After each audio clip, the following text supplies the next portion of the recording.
Satan knew that we were going to serve God, and he tried to confuse us.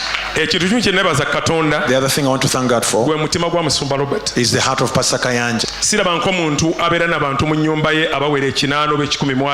I've never seen a person who allows 80 to 100 people in his house. We were in his house. We'll do all kinds of stuff. But the thing we missed is this: we failed to recognize the anointing this man of God carried. We never did recognize that anointing. We saw a person we eat with lunch, we eat with him dinner. If I had the maturity I have now in God, I will not be where I am today, because God called me to be here.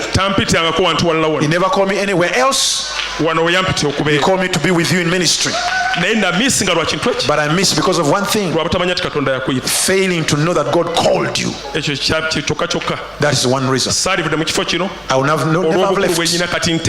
Now I can understand what we were not taught then. We never knew who a spiritual father is. No one taught us. We have ministered, we've done everything else, but to know who is your spiritual father, it takes a while. But I thank God. I know you are my father.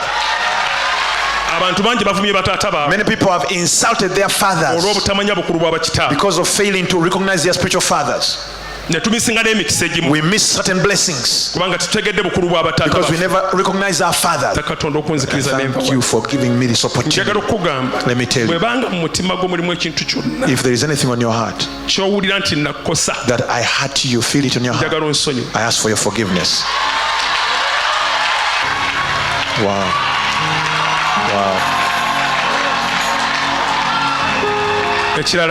The other thing is, I want to tell Mama Jessica, we used to call you by your first name. Now you are Mom. If me and my wife, there is anything that we hurt your life with, that was on your heart, fellow ministers that serve with Pastor, this is my word to you. Here, I used to tell the older people here, you can either get a blessing or a curse. When you are faithful in serving, you will take your blessing from here.